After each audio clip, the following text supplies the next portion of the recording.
پردہ نشین خواتین اسلام، السلام علیکم ورحمۃ اللہ وبرکاتہ۔ الحمدللہ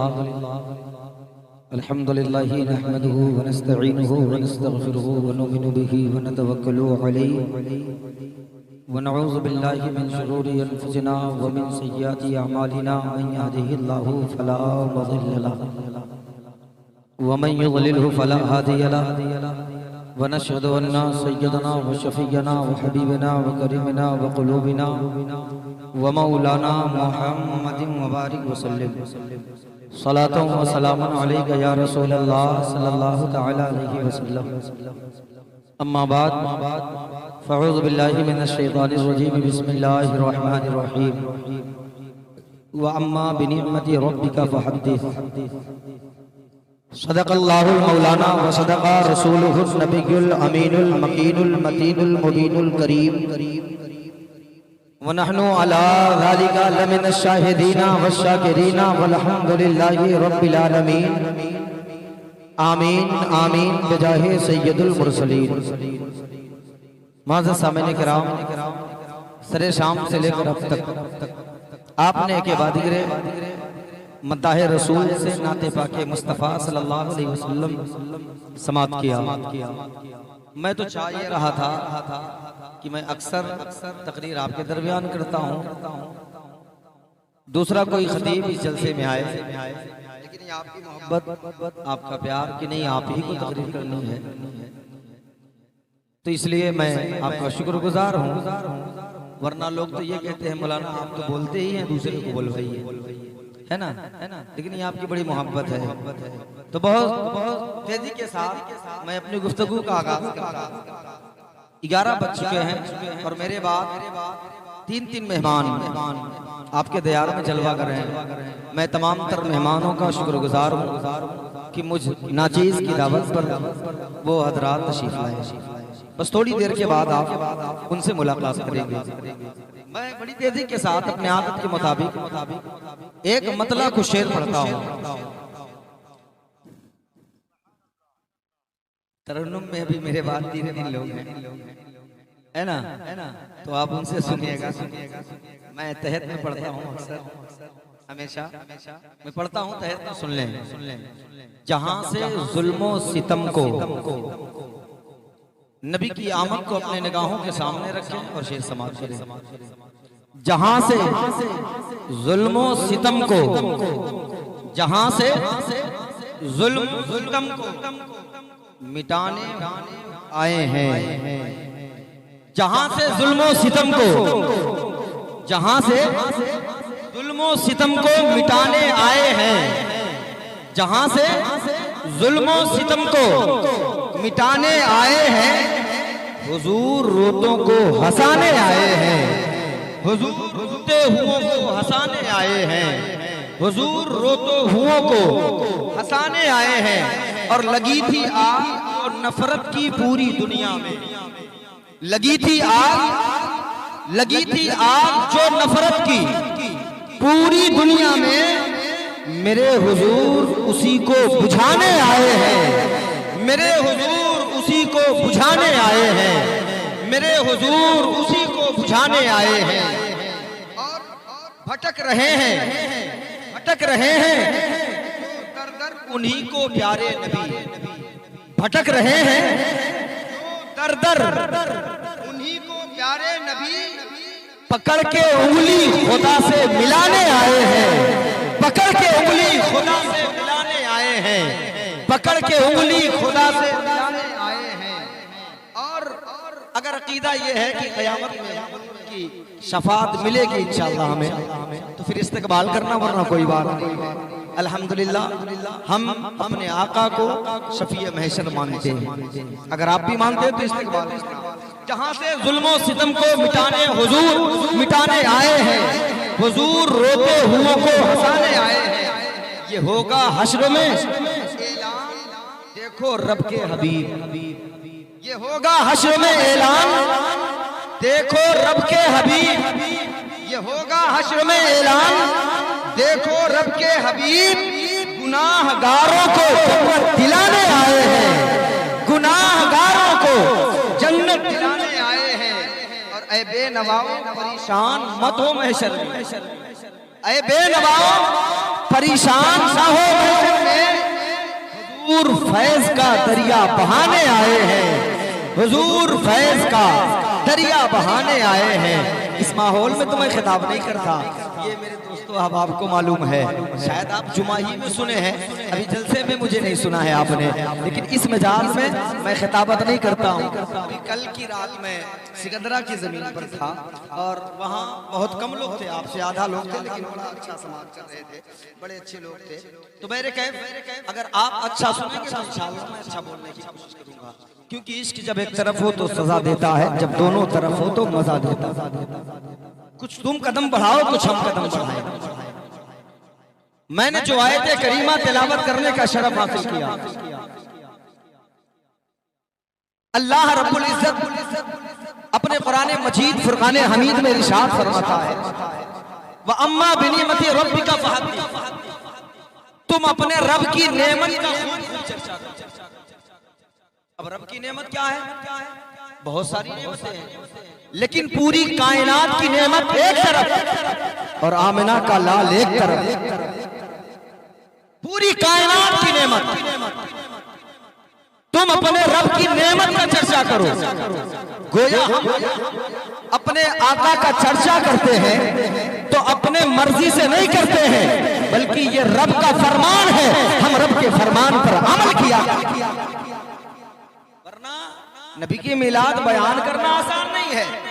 جو یہ کہتے جھنڈے نہیں لگانا چاہیے، گلی کوچوں کو نہیں سجانا چاہیے، جب کسی نے اشرف علی تھانوی سے کہا تھا او اشرف علی تھانوی آج محفل ہے، آج تم نبی کی میلاد بیان کر دو، تو اشرف علی تھانوی اپنے کتاب میں لکھتا ہے، جو وہابیوں کا سب سے بڑا گرو گھنٹال ہے، وہ اپنے کتاب میں لکھتا ہے کہ جب کسی نے اس سے کہا کہ تم مصطفیٰ کی میلاد بیان کر دو، تو اس نے کہا کہ مصطفیٰ کا میلاد بیان کرنے کے لیے روایت کا یاد ہونا ضروری ہے، اور مجھے روایت یاد نہیں ہے کہ میں مصطفیٰ کی میلاد بیان کر سکوں۔ آپ ذرا دیکھ بریلی والے کا احسان ہم پہ کتنا ہے۔ آج اگر کسی سنی مولوی کی بات نہیں کرتا، ہمیں مولوی تو میلاد کرتا ہی ہے، مولوی میلاد کرتا ہی ہے، لیکن جو بریلی والے کا ماننے، بریلی والے کا ماننے والا ہے، بریلی والے کا عاشق ہے، اگر کسی مجمع سے بچے کو کھڑا کر دو اور اس سے کہہ دو کہ تم نبی کی میلاد بیان کرو، تو وہ بچہ کہے گا تمہیں معلوم نہیں، کہو گے کیا مطلب؟ کہا بریلی کے احمد رضا نے یہ سبق دیا ہے۔ کیا سبق دیا ہے؟ تو بچہ بول پڑتا ہے کہ بریلی کے رضا نے یہ سبق دیا ہے، نبی کی میلاد ایسے پڑھی جاتی ہے، سرور کہوں کی مالک و مولا کہوں تجھے، باغ خلیل کا گلے زیبا کہوں تجھے، ہیرما نصیب ہو تجھے، امید پہ کہوں، جانے مراد کانے تمنا کہوں۔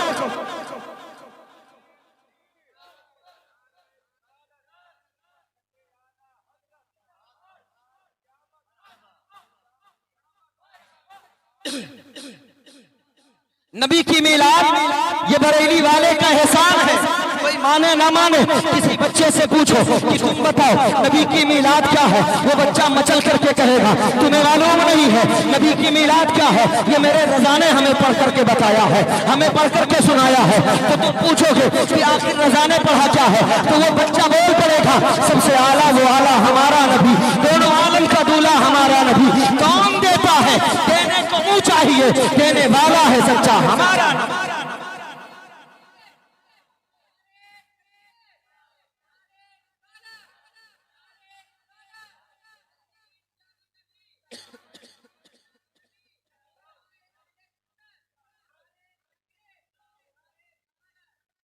نبی کی میلاد، نبی کی آمد ہے کیا چیز؟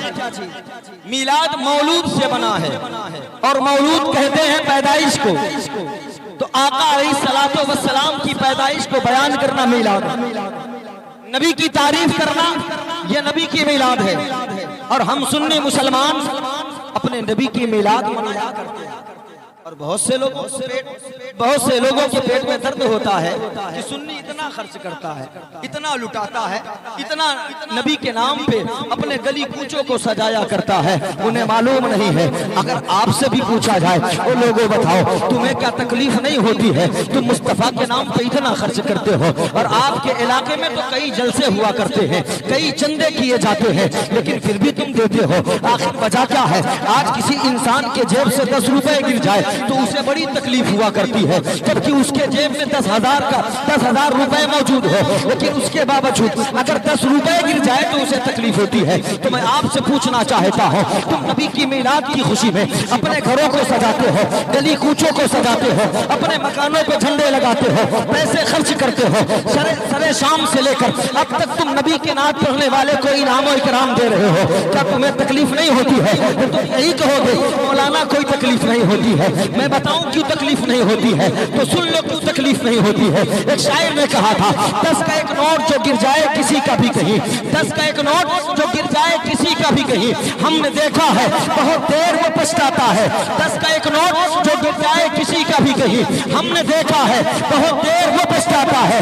جانے کیا بات ہے تیرے نام پہ میرے آقا، جانے کیا بات ہے تیرے نام پہ میرے آقا، خرچ جتنا بھی کرے اتنا مزہ آتا ہے، خرچ جتنا بھی کرے اتنا مزہ آتا ہے۔ مصطفیٰ کے نام پر لٹانے والے جو لٹاتے ہیں اللہ اس سے زیادہ عطا کرتا ہے۔ آپ کہیں گے کیسے؟ اور ایک بات اور ذہن نشین کر لیں کہ ہر کوئی مصطفیٰ کے نام پہ نہیں لٹاتا ہے۔ جس کی دولت مدینے والے اپنی بارگاہ میں قبول کرتے ہیں بس وہی لوگ مصطفیٰ کے نام پہ لٹاتے ہیں۔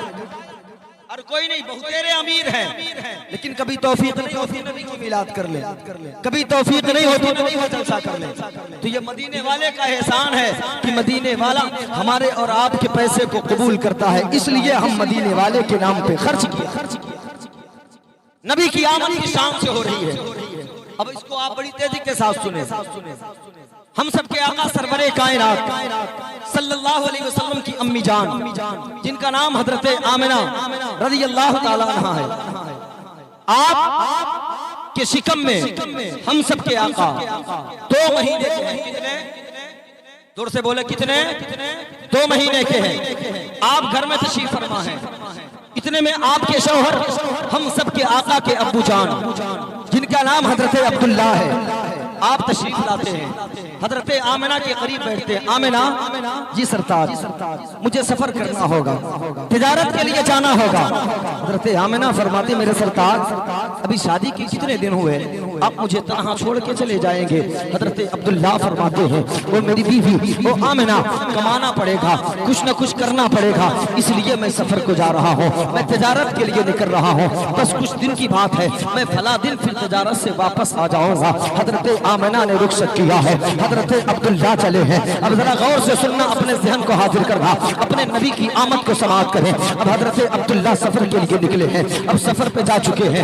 آج بھی ان ماؤں سے پوچھو، ان بیویوں سے پوچھو جن کا شوہر کیا کہتے ہیں سعودی عرب یا بامبے میں رہتا ہے، جب اس بیوی کو خبر ملتی ہے میرا شوہر فلاں دن آنے والا ہے، اس دن اپنے شوہر کے لیے اچھے کھانے کا انتظام کرتی ہے، اپنے آپ کو بناؤ سگار کے سانچے میں ڈھال دیتی ہے، کیونکہ آج کئی دنوں کے بعد میرا شوہر گھر آ رہا ہے۔ حضرت آمنہ سمجھ جاتی ہیں آج کے دن وعدہ کر کے گئے ہیں، حضرت عبداللہ آج کے دن آنے والے ہیں، اب آپ جلدی سے اٹھتی ہیں، کھانا تیار کرتی ہیں، اپنے آپ کو سنوارتی ہیں، اللہ اکبر، آپ انتظار کر رہی ہیں، صبح سے انتظار کر رہی ہیں، انتظار کرتے کرتے شام کا وقت گزر جاتا ہے، شام کا وقت ہو جاتا ہے، دن چلا جاتا ہے، اور شام کا جب وقت ہوتا ہے اب بے چینی بڑھ جاتی ہے، بے قراری بڑھ جاتی ہے۔ حضرت آمنہ ہے آ کر کے عبد المطلب سے کہتی ہے، عبد المطلب کون ہے؟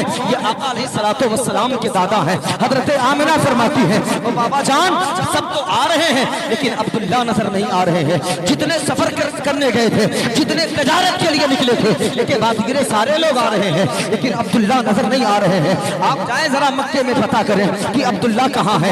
حضرت عبد المطلب نکلے ہیں، کعبے کے صحن میں آتے ہیں، جب یہاں پہنچے ہیں دیکھتے ہیں کہ مسافر آ رہے ہیں، تجارت کرنے والے آ رہے ہیں لیکن عبداللہ نظر نہیں آ رہے ہیں۔ عبداللہ کون ہے؟ یہ حضرت عبد المطلب کے بیٹے ہیں۔ کون بیٹے ہیں؟ حضرت عبد المطلب کے 10 بیٹے تھے اور 10 بیٹے میں سب سے چھوٹے بیٹے کا نام حضرت عبداللہ تھا، اور مورخین فرماتے ہیں 10 بیٹوں میں جو سب سے زیادہ خوبصورت بیٹا تھا اسی بیٹے کا نام عبداللہ تھا۔ جس طریقے سے حضرت یعقوب کو حضرت یوسف سے محبت کی پیار تھا اور ان کا لاڈ تھا، اسی طریقے سے عبداللہ کا پیار تھا۔ اور ہوتا یہی ہے کہ گھر میں جو سب سے چھوٹا بچہ ہوتا ہے